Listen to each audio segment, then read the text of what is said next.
Alors, bonjour à tous. J'avais hâte d'être avec vous là, ce matin. C'est la première fois que je suis ici avec vous. Alors, je vais juste me présenter, au moins vous allez voir un petit peu. La question que les gens, la question qui leur brûle souvent, tu t'appelles Noël. Je vais répondre tout de suite à cette question-là. Est-ce que tu es né à Noël? Je vous donne quelques secondes. La réponse est oui, je suis né à Noël. Alors, cette année, je vais avoir mon 68e Noël. Alors, on remercie le Seigneur pour ça, qui m'a donné vie, parce qu'à l'âge de 17 ans, on me donnait 10 ans à vivre. Alors, quand j'ai accepté le Seigneur, il y a eu beaucoup d'impact dans ma vie, même sur ma vie au niveau de la santé. Alors, à un moment donné, je ne pensais pas de voir mes enfants grandir, mais le Seigneur a été gracieux envers moi. Alors, je suis à la retraite. Je suis un retraité non pratiquant, comme vous pouvez voir. Là, je suis ici avec vous ce matin. Alors, dans ce sens-là, quand je suis arrivé à la retraite, je voulais quand même servir le Seigneur, mais d'une façon plus libre, avoir des moins grandes responsabilités. OK? Parce que quand on est pasteur, quand on dirige des églises, les responsabilités sont plus grandes. Alors, quand je suis arrivé à la retraite il y a 3 ou 4 ans, j'avais le choix de travailler avec Jean-Pierre Gagné, que vous connaissez quand on parle d'évangélisation, et j'avais le choix de travailler avec Steve Cloutier, qui est responsable de Mission Québec. Alors, j'ai choisi par la géographie, parce que Steve Cloutier, il reste dans la même ville que moi. Alors, je me suis dit, ça va être plus facile de gérer les rencontres. Puis, c'est quand même l'évangélisation. Il y en a un qui c'est peut-être plus l'implantation d'églises. Mais j'ai été un implanteur d'église. J'ai participé à plusieurs implantations d'églises. Exemple, j'ai été sur la Côte-Nord. Alors, on parle de Port-Cartier, on parle de Bécomo. On a traversé le fleuve, on s'est rendu à Matane, on s'est rendu à Rimouski. Quand j'ai déménagé, après ça, à Terrebonne, on a implanté l'église de Saint-Jérôme, on a implanté l'église de Deux-Montagnes. Puis l'année passée, j'étais à Laval pour aider Jonathan Lebel pour implanter la cité. Comme notre frère a dit, j'ai eu plusieurs titres, mais le plus beau titre que j'ai, c'est Noël Morissette, gracier du Seigneur. Hein? Ça, là, moi, là, j'en ai eu des titres, puis quelqu'un m'a dit, Noël, il va falloir que tu écrives un autre livre. Tu as eu tellement de titres, il faut que... Mais j'ai dit, le plus beau, c'est le gracier, parce que j'étais en dette. Si je mourais, j'allais pas au ciel, j'allais en enfer, j'étais séparé de Dieu. Puis le Seigneur Jésus a payé ma dette. C'est le plus beau. Aussi, familialement parlant, cette année, c'est gracieux encore une fois. Marie est ici, ma femme, si tu veux te lever, juste pour que les gens puissent te voir. Cette année, ça fait 50 ans qu'on est ensemble. 50 ans. Ouais. C'est... Hein, comme je dis souvent, c'est pas parce que je m'appelle Noël que je suis un cadeau, là. Hein? Oubliez pas ça, là. Oubliez pas ça. Ça fait 50 ans. Alors, c'est quand même quelque chose. J'aurais jamais pensé d'arriver là. Vous savez, encore une fois, on ne peut juste rendre gloire au Seigneur, juste lui rendre dire, c'est lui, parce qu'on est deux pécheurs ensemble, ça brasse de temps en temps. Hein? On est d'accord avec ça? Alors, on a eu le privilège d'avoir 4 enfants, 2 filles, 2 garçons.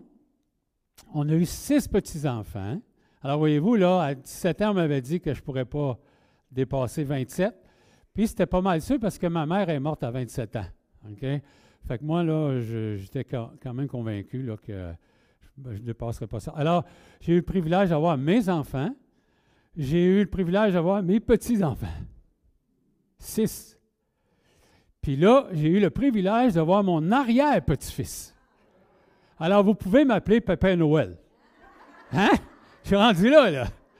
Hein? Alors, dans ce sens-là, ce matin, alors, vous voyez comment Dieu est gracieux. Alors, en même temps, je suis un des responsables, pour terminer un peu qui je suis, là. Je suis un des responsables de l'Église de Victoriaville. Alors, avec d'autres gars. Alors, on est content d'être ici. Moi et ma femme, en tout cas. Souvent, j'ai voyagé, puis quand je n'étais pas en retraite, Marie ne pouvait pas venir. Alors, là, elle peut venir, puis on est tous les deux en retraite, fait que c'est un plaisir, là, d'être avec vous. Alors, ce matin, c'est la présentation de Mission Québec. Mais avant d'arriver là, nous allons tourner dans les Écritures, s'il vous plaît, dans 1 Pierre 2. OK? 1 Pierre 2.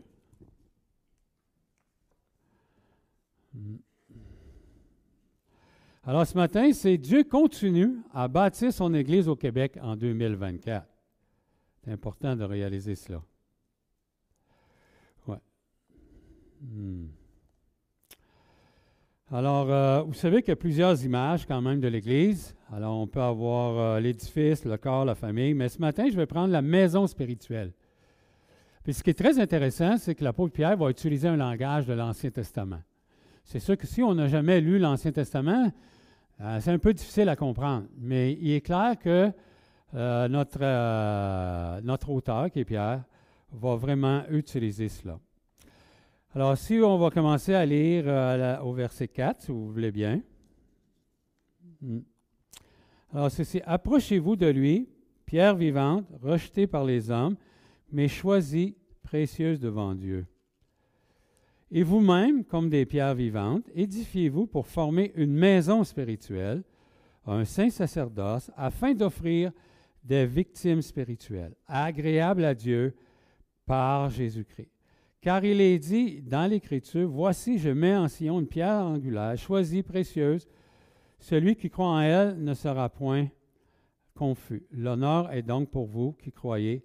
Mais pour les incrédules, la pierre qu'ont rejetée ceux qui bâtissaient est devenue la principale de l'angle, une pierre d'échappement et un rocher de scandale. » Alors, ce qu'on peut voir ce matin, il y a 3 éléments que je veux juste faire ressortir ici, dans ce sens que il y a un architecte, OK? Il y a un fondement, parce que, je ne sais pas si vous avez déjà construit une maison, là, mais c'est tout un projet à faire. Ça prend quelqu'un qui va la dessiner, qui va la préparer. Après ça, quelqu'un va la construire. Et puis, ça prend un fondement au Québec. Hein? Et puis, vous allez avoir la matière qu'on va utiliser. Je pense que c'est ça qui est important de retenir. Ce matin, dans le verset 4, on voit que c'est Dieu qui est l'architecte. Alors, c'est lui qui conçoit le plan. Okay? Et il n'y a personne d'autre qui peut concevoir l'Église. C'est important de réaliser cela. Ce n'est pas humain, une Église. Et ça, il faut vraiment se rappeler cela. C'est Dieu qui construit. C'est lui qui a été l'architecte. Puis c'est lui. Puis on le voit qu'il y a un lien avec Jésus. C'est sûr dans Matthieu 18, verset 16, qui dit, Jésus a dit, « Je bâtirai mon Église ». Alors, pour nous, il faut être conscient qu'il y a l'architecte qui va la bâtir. Ce n'est pas à nous à la bâtir. Puis des fois, les pasteurs, le danger des pasteurs, c'est qu'ils pensent qu'à un moment donné, avec le temps, ça leur appartient. C'est un danger, ça. Moi, des fois, je rencontre des pasteurs qui disent moi, si je ne suis pas à l'église, là, les gens, ils ne savent pas quoi faire. Ils me disent ça, là, à moi. Mais moi, là, je dis, regarde, tu as enfantilisé les gens. Tu as fait qu'ils sont devenus dépendants de toi. Puis ça, c'est mauvais, ça. Voyez-vous? Ça ne t'appartient pas, ça. Puis les gars, ils ont de la misère à lâcher le bâton. Je peux vous le dire, moi. Ben là, vu que j'ai certaines positions, j'ai d'autres sites, je me promène, des fois, on m'invite, là, il faut que j'y... En bon langage, des fois, je fais des jobs de bras. Est-ce que vous comprenez ce que je veux dire? T'sais? Mais il faut le faire. Puis les gars, ils ne veulent pas lâcher le morceau. Ils pensent qu'ils sont irremplaçables. Ça, c'est l'erreur qu'on a une tendance à nous, là, à faire les ouvriers. Mais l'Église appartient à Dieu, elle appartient au Seigneur Jésus. Puis ça devrait nous rassurer. Moi, ça me rassure parce que ça m'enlève beaucoup de stress. Quelqu'un a déjà dit, on ne doit pas porter l'Église sur nos épaules, mais on doit la porter dans notre cœur. C'est très différent dans ce sens-là.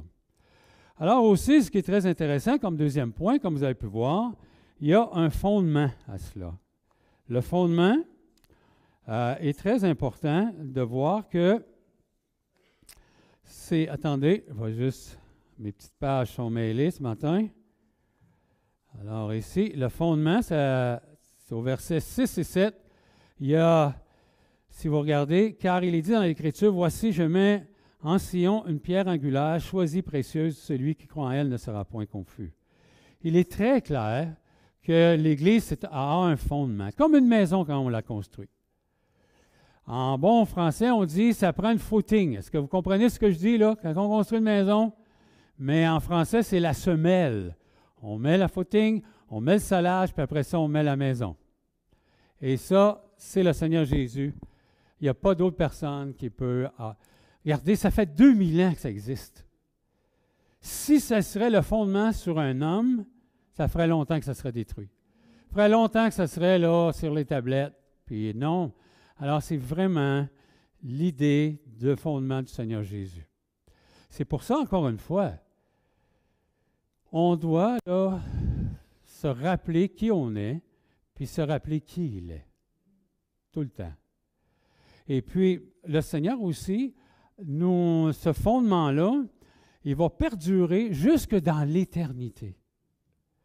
Puis il y a quelque chose qui va rentrer au ciel, qui va nous rappeler cela, qui a été le fondement, qui a été le responsable, puis on pourrait mettre beaucoup je dirais, de responsabilité. Ça va être ses marques dans ses mains et dans ses pieds. Toute l'éternité, quand on va voir ça, on va voir que c'était lui qui était le fondement. Et c'est pour ça que dans Isaïe, il nous dit qu'il savait, il savait qu'il était pour s'ouvrir. Il savait qu'il était l'agneau de Dieu. Mais dans Isaïe, chapitre 53, il nous dit il était aussi joyeux ou heureux de voir que plusieurs viendraient. Et plusieurs feraient partie du peuple de Dieu. Alors, dans ce sens-là, on doit se souvenir. Et le troisième élément qui est très intéressant, c'est la matière. La matière, c'est les matériaux spirituels de la construction, c'est le verset 5. « Et vous-même, comme des pierres vivantes, édifiez-vous pour former une maison spirituelle, un saint sacerdoce. » Je vais vous dire quelque chose. Il faut que tu sois fort pour travailler avec des pécheurs. Est-ce que vous êtes d'accord avec ça? Il faut vraiment là, que tu... Moi, il me semble que j'aurais pris d'autres matières. Il me semble que ça aurait été plus facile. Mais il nous a pris. Puis il nous appelle des pierres vivantes. Alors, ce qui veut dire qu'il y a des pierres mortes qui existent. Mais il dit qu'il a pris des pierres vivantes. Alors, peut-être que ce matin, tu dis, moi, je suis une pierre vivante ou une pierre morte. C'est intéressant, là. La question est capitale. Parce que soit que tu es une pierre vivante ou une pierre morte, va déterminer ta destinée. C'est important de réaliser cela. Alors, si peut-être que tu penses là, que tu es une pierre morte, le seul personnage qui peut te donner la vie, quand on voit Jésus, quand il parle avec Nicodème, c'est le Saint-Esprit.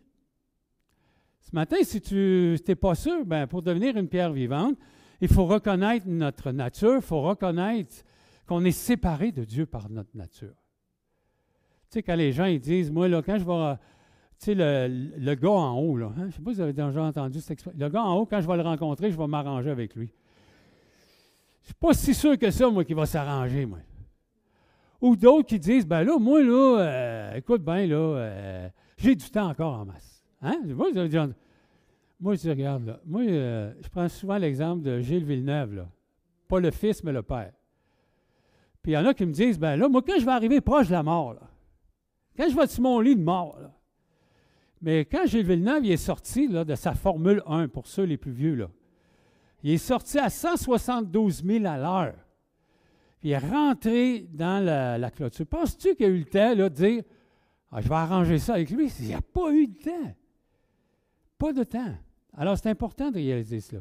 Alors, ce matin, prends le temps. Si tu n'es pas sûr, puis qu'est-ce qui va donner la vie? C'est qu'en acceptant Jésus comme ton Seigneur et ton Sauveur, le Saint-Esprit, c'est lui qui fait la nouvelle naissance. Il y a une chose que j'ai appris, même si je suis un évangéliste, c'est beau, tu peux avoir tous les arguments. Écoutez, là, après 40 ans, on a appris des choses. Mais il y a une chose qui m'a appris le Seigneur. Je n'ai pas le pouvoir de faire naître quelqu'un de nouveau, comme le cantique. Ça appartient à Jésus. Ça appartient à Dieu. Ça appartient au Saint-Esprit. Alors, ce matin, ce qui est important, c'est que tu puisses dire « Hey, je suis une pierre vivante ». Alors, sors pas d'ici si tu n'as pas l'assurance de ça. Okay, va voir quelqu'un, parle avec les gens, dis « Écoute, là, je n'étais pas sûr ». Parce que ça ne veut pas dire parce que tu es assis ici un matin là, que ça t'amène directement au ciel. Non, non, non. C'est pas vrai, ça. Alors, dans ce sens-là, ce qu'on peut voir, c'est que Dieu utilise des pierres vivantes. Ce qui est très intéressant, avoir remarqué que quand on construit avec des briques, ils ont toutes la même dimension. Hein, généralement, quand vous regardez, là, prend toute la même. Mais quand on construit avec une pierre, c'est quoi? C'est différent. C'est différent. Puis même là, le gars qui pose la pierre, des fois, pour qu'elle rentre dans le trou, si vous permettez l'expression, il va peut-être falloir la tailler. OK? Chacun de vous, là, pour l'Église de Saint-Liboire, vous êtes des pierres très importantes. Chacun de vous avez votre place. Dites pas, ah, moi, là, même si je ne suis pas à l'Église, c'est pas grave. Mais non, c'est important. Chaque pierre. Il va y avoir des grosses, des moyennes. Il va y avoir des pierres qui vont paraître plus que d'autres. Mais il y a des pierres qui paraîtront moins, mais c'est les pierres qui soutiennent les pierres qui paraissent plus. C'est important de réaliser ça. Sachez que vous êtes important pour l'Église de Saint-Liboire. Puis vous êtes important même dans l'Église, dans l'association, dans notre famille d'Église. OK? Parce que tantôt, je vais vous parler de notre famille. OK? Même nous, des fois, on dit notre famille, mais on dit notre tribu. OK? Il y a plusieurs tribus évangéliques au Québec. Alors, nous, on a une tribu qui s'appelle l'Association des Églises baptistes du Québec. Alors, voyez-vous, c'est important de réaliser ça. Lorsque vous voyez quelqu'un faire des choses qui sortent de l'ordinaire, dites-vous une chose. Il n'est pas arrivé là tout seul. Il y a eu des soutiens, il y a eu du support. Écoutez, moi, là, j'étais un décrocheur. Moi, j'étais la bête noire chez nous, dans ma famille. OK? Moi, je trouvais assez l'école plate quand j'allais à l'école. Moi, j'aimais mieux aller à la brasserie le vendredi. Puis parce qu'à 16 ans, j'avais la même grandeur que ça. Hein? Fait que moi, je rentrais à la brasserie le vendredi, là, puis je trouvais ça assez plate. Savez-vous quand je me suis converti, je ne savais pas ce qu'il était pour faire avec moi. Peut-être que vous allez rester surpris, là, mais en 2011, là, j'ai gradué de Sembec avec une maîtrise, imaginez. Le Seigneur m'a maîtrisé. Okay? Alors, j'ai une maîtrise en évangélisation. Très peu ont ça, là. OK? Voyez-vous? Mais pour arriver là, pensez-vous que j'arrivais tout seul? Ah, ma femme a eu confiance, en tout cas, elle avait confiance en moi, là, au moins. Elle me laissait étudier. Parce que des fois, les gens m'ont dit, oui, mais tu as fait une maîtrise, ça veut dire quoi, ça, Noël? Ça veut dire, là, que quand tu fais une maîtrise, là, quand les autres sont en vacances, là, toi, tu étudies. Est-ce que tu as compris, là? Alors, il faut que ta femme t'accompagne, il faut que ta femme te supporte à ça. Pendant, tu sais. Alors, moi, là, pour faire mon bac, ça m'a pris 10 ans. Faire ma maîtrise, ça m'a pris 8 ans. Fait que j'ai été assis sur les bancs d'église pendant 18 ans. Je peux vous dire, j'avais hâte d'être prof pour donner des devoirs. OK? J'avais hâte que ce soit mon tour de donner des devoirs. Mais c'est juste pour vous dire, j'ai eu des coachs, j'ai eu des gens qui m'ont encouragé. Pensez-vous que des fois, je n'avais pas envie... Ah, écoutez, Sembec, là, c'est quand même quelque chose. J'ai fait mon cours d'hébreu au travers d'un cours en anglais. Alors, essayez de voir, tu es francophone, tu es obligé de lire des livres en anglais pour faire l'hébreu. Ça, c'est ça que j'ai vécu, moi. Fait qu'à un moment donné, tu sors de là, tu dis, écoute, ben l'hébreu, là, c'est fini. Ah ouais? Alors, mais il y a eu des gens, d'autres pierres qui sont venus, que le Seigneur a permis, qui s'associent à moi, puis que, lâche pas mon Noël, tu vas l'avoir. Écoutez, je suis un décrocheur.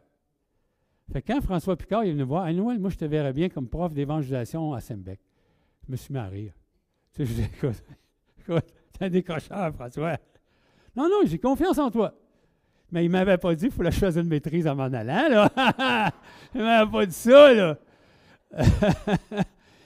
Oui, on est des pierres vivantes. C'est important. Réalisez comment vous êtes, c'est important. Moi, un matin, là, je vous encourage, mais quand je vous vois, ça m'encourage. Dites-vous ça. Moi, je vais partir d'ici heureux, là. Je vais dire, les gens ont persévéré. Puis ils sont là. C'est sûr de voir des nouvelles conversions. C'est très encourageant, les baptêmes. Ah oui, on est tous d'accord avec ça. Mais c'est quand même gracieux de voir que ça fait 40 ans, 50 ans, 30 ans, 25 ans. Au travers de toutes les épreuves qu'on a vécues, les gens sont encore là. Alors, c'est vraiment là, ça demande de voir que Dieu utilise des pierres vivantes. C'est gracieux ce qu'il fait. Parce qu'on méritait tout l'enfer. Il ne faut pas oublier ça. Pensez pas parce que vous êtes quelqu'un. Il faut se souvenir continuellement de où on vient. Revenons sur le plancher des vaches. Dis, Seigneur, tu m'as sauvé parce que je n'étais pas aimable. Okay? J'avais une dette que je n'étais même pas capable. Alors, il faut se souvenir de ça. Mais dans sa grâce, il nous utilise les pierres vivantes. Et ça, je pense que c'est important de réaliser cela aujourd'hui. Maintenant, il faut comprendre que aussi, il y a une raison pourquoi. Il y a une raison très importante. C'est que le but de la maison, regardez, il y a un but à ça, là, dans ce sens-là. Le verset 5. OK, on continue. Un saint sacerdoce, et quoi? Afin d'offrir des victimes spirituelles agréables à Dieu par le moyen de Jésus. Et ça, c'est important. Alors, on peut définir de plusieurs façons, là. On peut définir par des gens qui se convertissent. On amène à l'Église des gens là, qui se convertissent, qui ont accepté le Seigneur Jésus. Ça peut être aussi la louange, voyez-vous. Ça peut être la louange. C'est important de réaliser cela. Les partages, on peut louer le Seigneur. Hein? On a un texte qui dit, Jésus dit lui-même, « Je vais te louer parmi mes frères ». Alors, c'est des actions, ça, vraiment. C'est important de réaliser. Des actions de grâce. Et dans l'engagement aussi, Romains 12, 1, « Je vous exhorte donc à offrir vos corps comme un sacrifice, vivant, saint, agréable à Dieu, et ce qui sera de votre part un culte raisonnable. » Pensez pas que c'est une grosse affaire de donner votre corps. Si on pense là, que c'est le Seigneur Jésus ne pourrait pas vivre sans nous, là, oubliez ça. Il fait juste dire que ça va être un culte raisonnable. Moi, je n'en reviens pas, là. Fait que, dans ce sens-là, il faut vraiment remarquer ça. Maintenant, ce texte-là est dans une continuité aujourd'hui. OK? Et dans une continuité qu'on va appeler aujourd'hui la Mission Québec. Avant d'arriver à Mission Québec, dans cette histoire de Mission Québec, vous savez, est-ce qu'on peut mettre on peut mettre le PowerPoint? OK, on fait juste reculer. On peut-tu le reculer, s'il vous plaît? Bon, OK. Alors ça, c'est la mission, là. C'est vraiment la mission de notre famille d'Église, de notre tribu. Aujourd'hui, le texte qu'on vient de voir, le Seigneur continue à bâtir sa maison spirituelle. Il y a quand même une dimension locale, puis universelle. On est d'accord avec ça. Alors, dans ce sens, il ne faut pas oublier que notre mission, de notre association, de notre famille d'Église, c'est plus de Jésus, plus de disciples et plus d'Église par le moyen de l'Évangile. Alors, c'est ça qu'on désire en tant que famille aujourd'hui. On peut continuer, s'il vous plaît. Alors, au Québec, seulement 1% des Québécois sont chrétiens actifs dans une église locale évangélique, alors que la missiologie considère 2% est le seuil pour l'autonomie d'un mouvement. C'est pour ça qu'à 1%, on a besoin d'aide extérieure pour vivre, pour survivre. Okay? On n'est pas capable de répondre à nos besoins. On n'est pas capable de répondre, à ceux qui travaillent pour nous, là. Exemple, le DG, comme moi je travaille, ou d'autres ouvriers, comme le bureau. Tout ce qui a rapport au fonctionnement, on n'est pas capable encore. J'espère qu'un jour, on devrait l'être. C'est mon objectif. Je ne sais pas si je vais voir ça avant de mourir, mais ça fait quand même 50 ans que nos frères anglophones nous aident. Ça, là, moi, je suis très reconnaissant de ça. Alors, mais il faut atteindre 2%. On continue, s'il vous plaît. On a la prochaine photo. OK, alors, on a plusieurs ouvriers, OK? Puis ce qui est merveilleux à l'heure actuelle, ils viennent de pays différents. Parce que Dieu, le monde, là, c'est sa paroisse, OK? Il peut prendre qui il veut, là où l'envoyer, c'est lui qui décide. C'est vraiment très bien de ce côté-là. On continue, s'il vous plaît. Alors, maintenant, Mission Québec. Comme vous pouvez voir, Mission Québec est le moyen d'action de notre famille d'Église pour répondre efficacement aux besoins d'ouvriers par des missionnaires et des implanteurs d'églises. À l'heure actuelle, nous avons environ 84 églises. C'est la première fois dans notre histoire de l'association que nous avons 25 églises qui n'ont pas de pasteur ou qui ont un pasteur à demi-temps. C'est le plus grand pourcentage que moi je connais depuis 40 ans. Alors, c'est pour ça qu'on a besoin. Il faut se souvenir qu'avant Mission Québec, il y avait, moi, ce que j'ai fait, j'ai participé avec le French Board, pour les plus vieux, là. Je ne sais pas si ça vous dit quelque chose. Alors, moi, j'ai été sur le French Board. Alors, quand on implantait, nos frères anglophones passaient par ce ministère-là.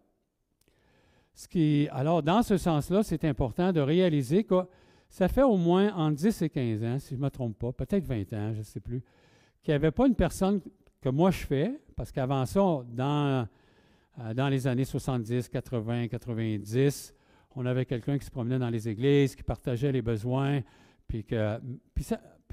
pendant un grand temps, assez long, entre 15 et 20 ans peut-être, il n'y avait plus personne. C'est pour ça que le Seigneur a permis, pour la continuité, là, toujours, il a fait le French Board pendant des années, pendant presque 50 ans, et aujourd'hui, ça renaît de ses cendres, qu'on appelle Mission Québec.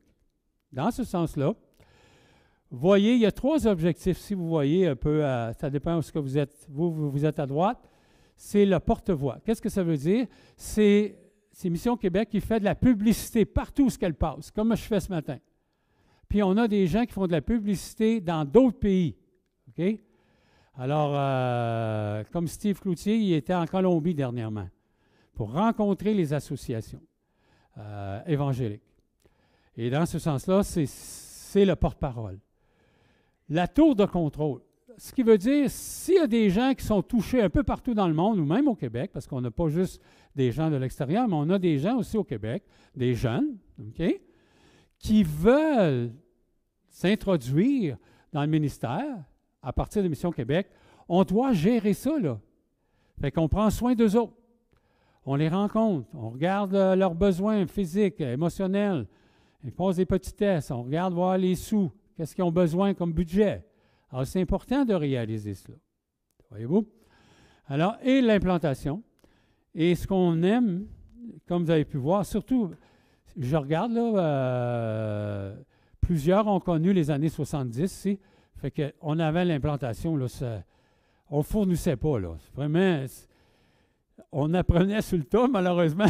Malheureusement aussi, il y en a plusieurs qui sont morts sur le terrain aussi, là, parce que on n'était pas formés. Puis le problème aussi, c'est qu'on devait être formé, mettons, en Ontario. On devait être formé aux États-Unis. Exemple, aux États-Unis, on a perdu quelques-uns. Pourquoi? Parce que les gars, ils n'étaient pas mariés, puis là, ils allaient aux États-Unis, puis qu'est-ce qui se passait? Ils rencontraient une belle Américaine. Là, ils se mariaient. Malheureusement, ils ne revenaient pas. Tu sais? Puis on le perdait pendant 4 ans. Okay? Parce que pour faire ton bac, ça prenait 4 ans.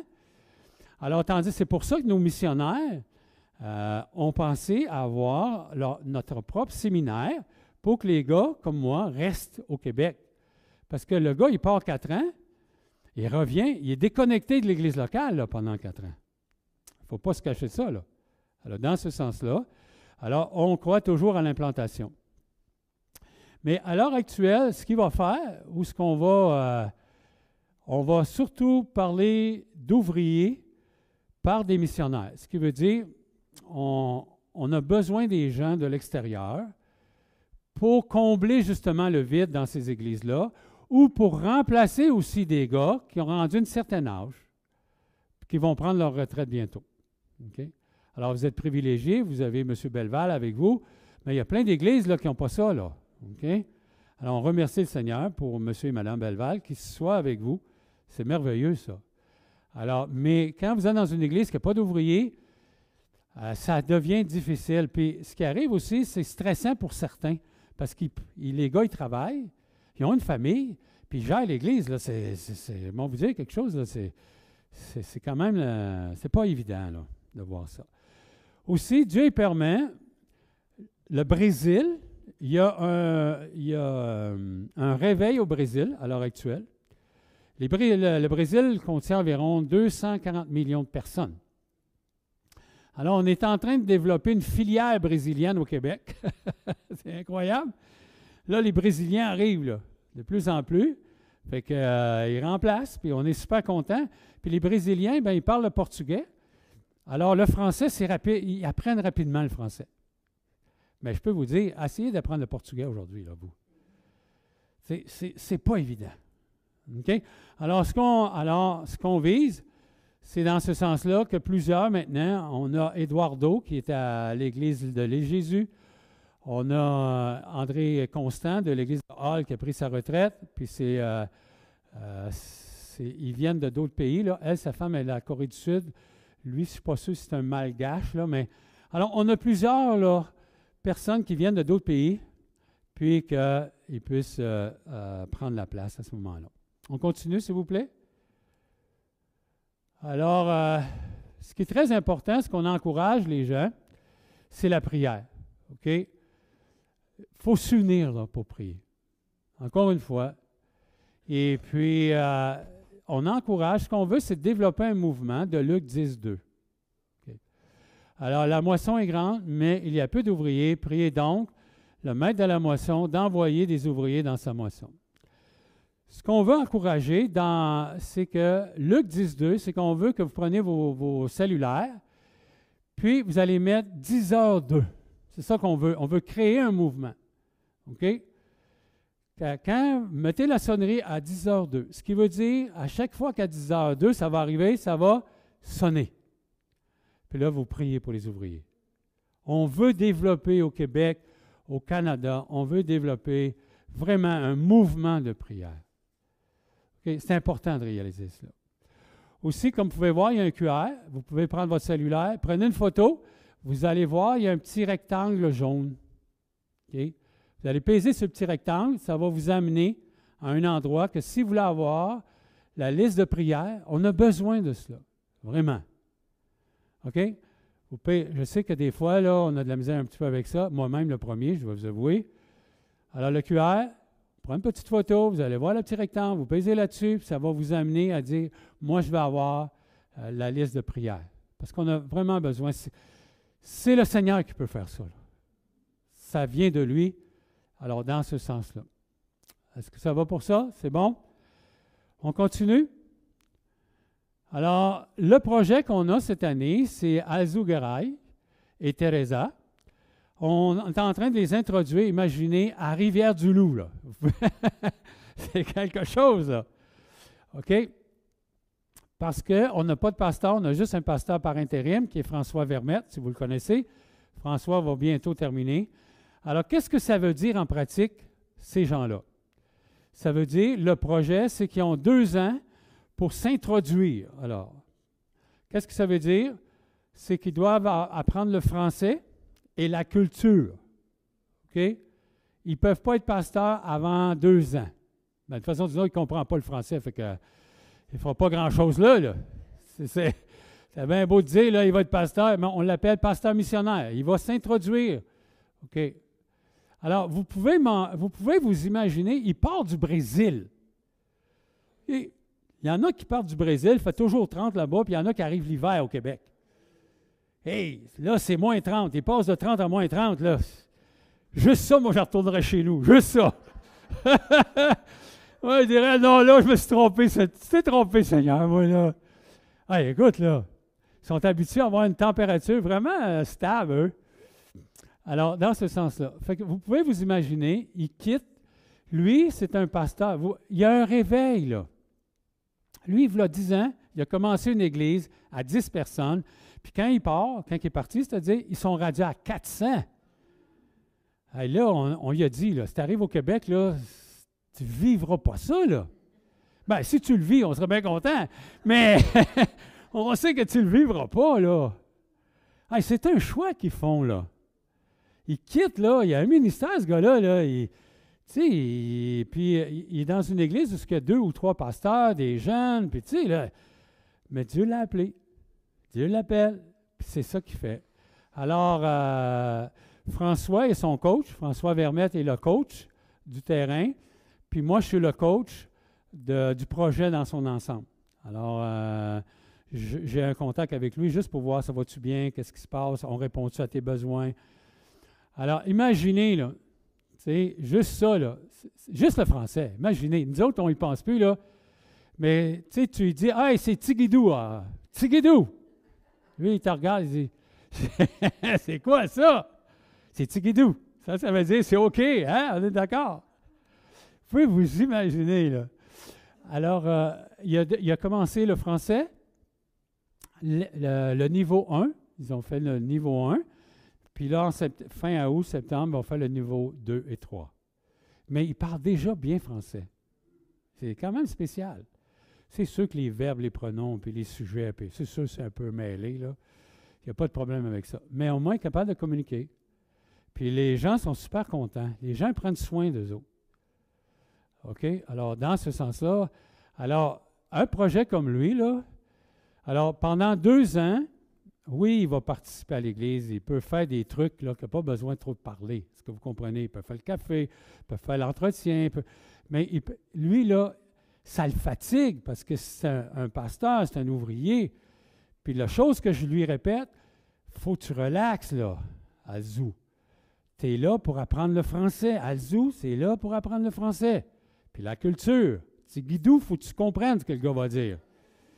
Hein? Il faut que tu comprennes. Si tu ne comprends pas, là, même si on le mettra au conseil d'église, là, ça ne paraît pas, nous, on parle vite. Hé, écoute ça, là. Il nous perd, là. Il nous perd. Mais, alors, 2 ans, alors, c'est beaucoup d'argent. Alors, nous, ce qu'on demande, le projet qu'on a cette année, c'est du 60 000 pour eux. OK?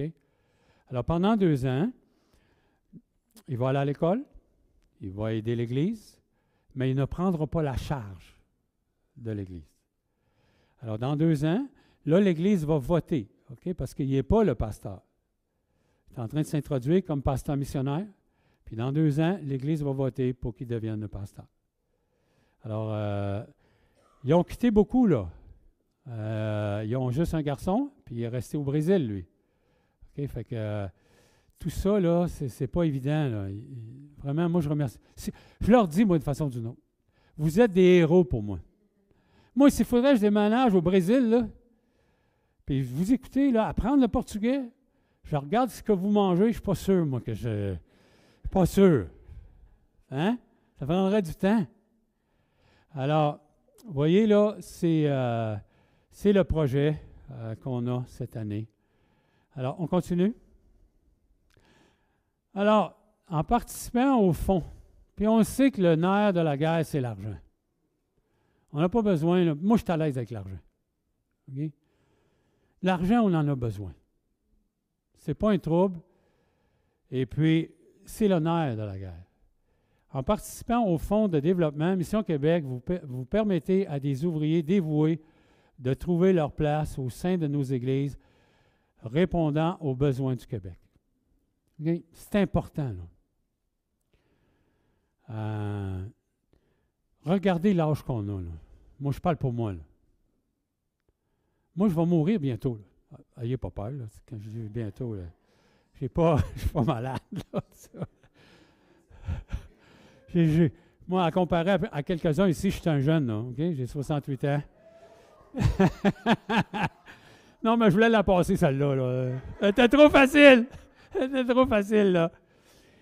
L'autre jour, moi, j'étais un peu... Noël, il est spécial. Je disais à ma femme l'autre jour, Marie, il nous reste 14 ans à vivre. Hein? Comment tu fais pour savoir ça, 14 ans? Mais j'ai dit, il faut réfléchir, là. On est rendu à la fin de notre vie. Il faut faire des choix. Tu sais, on ne vivra pas pour l'éternité. On a besoin de dire, il nous reste un certain temps, qu'est-ce qu'on veut faire avec ce temps-là? Puis on peut faire tellement de bonnes choses. C'est vrai qu'on peut faire des bonnes choses. C'est agréable de se promener en Westphalia, je peux vous le dire. Surtout quand ta femme conduit, tu es assis, super. Tu sais, c'est correct. Mais c'est pas ça la vie. C'est pas juste ça, en tout cas. Tu sais? Alors, dans ce sens-là, on a besoin d'argent. Okay? Écoutez, là, à peu près, là, 2 ans, on a fait un repas familial. Moi, j'étais assez spécial. Mes enfants, ils savent. N'ayez pas peur. Là, on est tous assis, on mange ensemble. Là, j'ai dit aux enfants, moi puis votre mère, on a 2 nouvelles à vous dire. Ah oui? Allez-y. On a fait notre testament. Ah, c'est une bonne nouvelle. La deuxième, c'est qu'on va mourir pauvre. C'est qu'on va la dépenser. On veut s'en servir pour l'œuvre de Dieu.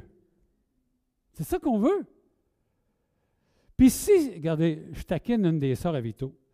Tu sais, ma sœur, là, le bateau que tu ne voulais pas acheter, là, quand l'héritage va arriver à tes enfants, sais-tu qu'est-ce qui va arriver avec le bateau? Lui, il va l'acheter, le bateau. Tu comprends? C'est quoi la différence de mourir avec 100 000 et 50 000? Tu n'as pas de différence. Tu es mort, tu es au ciel, l'argent. Alors, je dis, regarde, écoute, il faut prendre le temps, là. Combien il y a de jeunes? Moi, ça me touche, c'est sûr. Parce que moi, il y a des gens qui m'ont aidé pour prendre mes cours Sembec. Si les gens ne m'auraient pas aidé, je n'avais pas le pouvoir monétaire. Je n'avais pas le pouvoir aussi d'être à temps plein pour étudier. Je n'avais pas ce pouvoir-là. C'est mes frères, c'est mes sœurs qui m'ont aidé. Puis ça a été un modèle pour nous, pour moi en tout cas directement. Alors, dans ce sens-là, moi je vous encourage, là, je parle à ceux qui ont les cheveux blancs, là, matin, que vous mourrez, là, avec 50 000, 100 000, 200 000, ça ne fera rien. Puis c'est vous, d'une façon ou d'une autre, vous êtes d'accord avec moi, là, ceux qui ont mon âge et plus, nos enfants, ils en ont plus que nous. Hein, vous êtes-vous d'accord avec ça? Ah, j'ai une de mes filles qui va prendre sa retraite à 55. Là. Il y a quelque chose, là. Moi, j'aurais jamais été capable de faire ça. Hein? Alors, je vous encourage. Tu sais, ça ne veut pas dire qu'on ne peut pas avoir un fonds de réserve. Ça ne veut pas dire qu'on ne peut pas. Mais à un moment donné, là, à force de piler, il faut arrêter. Tu sais, alors, moi, j'aide, depuis que je suis à retraite, j'aide des gens qui veulent suivre des cours, par exemple. Tu sais? Ça les aide. Parce qu'écoutez, je sais que parmi vous, là, comme moi, j'ai des enfants qui ne sont pas chrétiens. Par la grâce de Dieu, il faut que l'Église continue. Ce n'est pas pour vous, l'Église, aujourd'hui. Là. Moi, c'est fini. Mon meilleur, il est sorti de moi-même. J'ai donné ce que j'avais à donner. Mais si on veut que ça continue pour nos enfants, il faut que nos enfants voient encore « Hey, vous avez une super affiche dehors. » Ah, moi, j'aimais ça. « Hey, la Bible ouverte, toi, puis tout ça. » Il faut que ça continue, ça. Mais si on n'a pas d'argent, qu'est-ce qui va arriver, vous pensez? On va la vendre, ça va redevenir un bar. C'est ça que ça va faire. C'est vrai. On a une responsabilité. Mais je veux pas vous... Ce que je veux vous démontrer ce matin, on a le droit d'en avoir de l'argent. Ce n'est pas un trouble. Là. Je ne me sens pas coupable d'en avoir. Ce que je veux vous encourager, c'est comment vous allez vous en servir. C'est ça que je veux juste vous encourager. T'sais? Alors, ça, c'est important. Moi, il y a des jeunes que je connais là, qui veulent étudier. Ils sont engagés par des églises, par la foi, mais il faut qu'ils recherchent leur argent là, pour survivre, pour vivre. Alors, mes frères et sœurs, à la gang qu'on est, là, écoutez, à la gang qu'on est, la 84 églises, si tout le monde s'y mettrait. Puis, je ne suis pas en train de dire si tu n'en as pas d'argent. Parce que des fois, il y a des gens qui sont venus me voir, moi, je n'avais pas d'argent, j'ai pris ma carte de crédit pour vous donner mon offrande. J'ai dit, oublie ça. Tu n'as pas d'argent, donne-en pas. Prends pas ça sur ta carte de crédit. Fais pas ça. Quand tu en auras de l'argent, tu en donneras. On est capable de survivre à ça, là. Comprenez-vous? Alors, on a besoin de réaliser ça. En gang, là, on peut faire le 2 %, puis qu'on soit autonome. T'sais? Un des plus grands donateurs, c'est un monsieur Héron qui nous donne. OK? Lui, il est mort. Ça continue, sa fondation. Mais ses enfants nous ont avertis. On vous le dit, dans 5 ans, il n'y en aura plus. Savez-vous comment ils nous donnent, eux autres? 1 million par année. C'est pour ça qu'on survit, là. Fait que dans 5 ans, Il n'aura plus de millions, là. Puis d'un autre côté, je suis content parce que c'est à nous autres à prendre notre responsabilité. Mes frères anglophones, là, je suis reconnaissant pour eux. Puis moi, j'étais un Québécois, là. Quand j'avais 16 ans, les Anglais, là, je ne vous dirai pas ce que je savais. J'avais le sang bleu, moi, à 16 ans puis 18 ans. J'étais là, mon premier vote là, pour l'indépendance du Québec. J'étais là, moi. J'avais le sang bleu là-dedans. Moi, les Anglais, là, mais Dieu a fait un miracle dans ma vie. Quand je suis converti, je suis tombé en amour avec eux autres. C'est ça, là. C'est ça. Alors,